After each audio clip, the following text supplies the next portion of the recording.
I got a question for you. What could you do to be more consistent with your nutrition? Really designing it in a way that makes it feel like a lifestyle approach where you're incorporating all of your favorite foods, your favorite treats, consuming meals that nourish your body, nourish your soul, please your palate, something that you can truly stick with for the long term. So once you achieve your fat loss goal, you're consuming to eat the same meals, the same foods, just in slightly larger quantities. What could you do to help you be more consistent with the activities that you're performing? Really performing the movements, the exercises, the activities that bring out the best in you, that really bring the greatest joy to your life, the activities that you really look forward to performing, and you're kind of bummed out if you don't get the opportunity to perform them in a week there.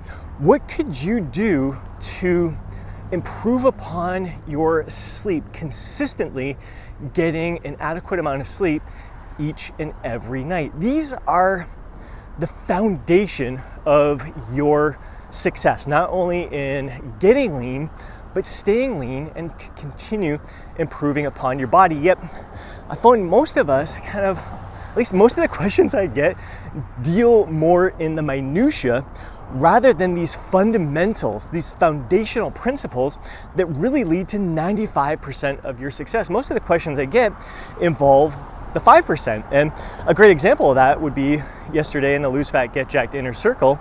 Stuart asked a great question. He's wanted to know my thoughts on some of the research on coffee. He knows like drinking coffee before a workout can enhance your performance. Caffeine before a workout can enhance your performance. But he's like, how about coffee afterwards? There's research that shows that it can stimulate the parasympathetic nervous system and can have a negative impact on your recovery. So it's a good question when recovery is important, but I know Stuart is still trying to master the fundamentals, the foundation of his nutrition. So his focus, his energy would be much better spent focusing on things that are going to allow him to be more consistent in hitting the portion sizes, the calorie target, the foods that are going to allow him to achieve his goal day in, day out, week in, week out, get that done and continue moving forward. Again, instilling the habits, nutritional habits that are going to not only lay the groundwork for fat loss success, but really the meals that he's going to continue consuming afterwards to continue improving upon his body. Just finished a kick-ass leg workout this month in the Lose Fat, Get Jacked Inner Circle, where members are following the exact same workout plan that I do each and every month. We're following an upper-lower split, and we're also incorporating the loaded stretch for some exercises. Now, loaded stretching is something I've been incorporating in my training, usually like 3 times a year for over a decade now, especially when the research really started coming out showing how promising it is in regards to increasing growth hormone, strengthening and thickening the muscle tendons, which is great for preventing injury. But a lot of guys will kind of extrapolate the data from this research that shows, like some of the research are like, increases muscle gains by 200 something percent or like 400 something percent. And like, this is going to be the thing that's going to finally explode my muscle gains. And I see like hyped up programming that's built around this specific technique. Like you're going to gain 10, 20, 30 pounds more muscle in a month kind of thing. And I think that's just absolutely ridiculous. Like, these kinds of things, this is where we're kind of dealing in the minutia. Most of your gains are not going to come from just finding this one training technique here. Most of your gains are going to come from consistently giving your best effort.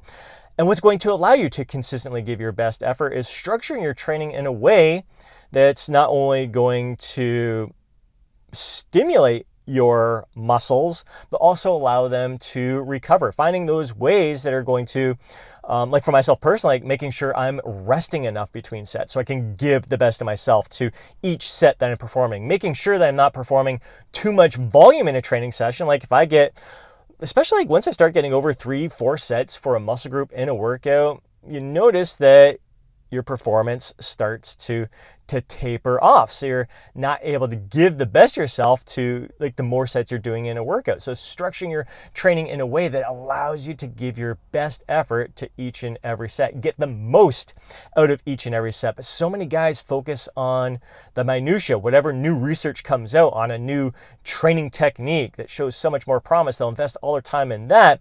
But really in the big picture, it has very little to do with your overall success. Throw them in there because it's going to increase maybe your enthusiasm towards your training, but don't kind of like put your eggs in all in one basket and think like this is going to be the secret to finally unleash my gains. That's usually not the case. So basically what I'm trying to say is I want you to treat building your best body as if you're building a skyscraper. And the most important thing when it comes to building a skyscraper is that the taller the building is, the deeper and the stronger the foundation needs to be. Yet, if you approached building a skyscraper the way most people approach building their best body, you look at the blueprints and go, yeah, I know I need to build a deeper and stronger foundation, but tell me more about the furniture in this 40th floor condo here. It's elegant. It's flashy, it's spectacular. Really, it speaks to me. And then you focus all of your attention on furnishing this 40th floor condo, kind of brushing off the foundation. Next thing you know, although the condo looks fantastic, the building crumbles. It can't sustain the height and the structure of this building here. So it's so important to build that foundation. Now, a skyscraper is a set fixture. It can't get any taller once it's been built. So I guess the better analogy would be trees. And the taller the tree is, the deeper the roots need to be. It needs to be like equal. As tall as it is above the ground, it needs to be deeper below the surface in order to secure itself and prevent itself from falling. And I think one of the keys there, when it comes to trees growing, they need to be nourished. They need the rain, they need the sunlight, they need soil with nutrients in it.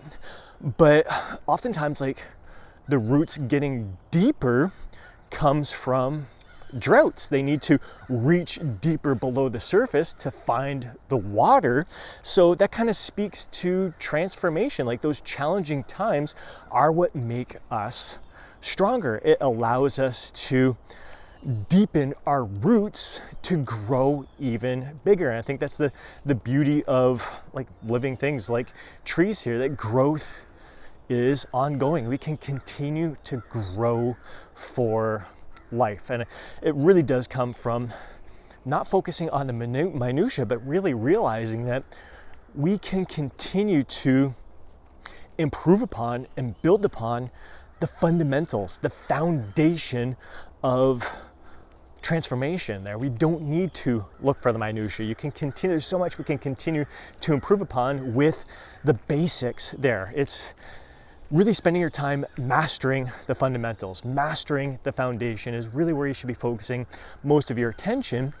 And once you have that dialed right in, then start to pay attention to the minutia with a heightened sense of awareness to how your body is responding to that and if it is serving you best in that moment. But don't focus most of your attention on the minutia while ignoring the fundamentals, the foundation, just because, that's stuff I've heard before. I know I need to do that. But man, if this is the key here to gaining more muscle or burning more fat, if like this research shows that if I do Tabata here, type HIIT routine, I'm gonna burn X amount of more fat or whatever, and next thing you know, you're running yourself into the ground, your joints are beat up and all that stuff. I mean, that's not worth it. Whereas if you just continue to master the fundamentals, the foundation of your nutrition, your activity, your sleep, get those basics dialed right in, it's going to allow you to be more consistent throughout this process and gain more joy from this process. It gets you focusing on the process more than the outcome itself. So really encouraging you to focus on these fundamentals. It's really where 95% of your results are going to come from. Yep, the minutia is the icing on the cake. It's nice to get that extra little 5% in there, but most of your results are going to come from the foundation. So focus your attention on that.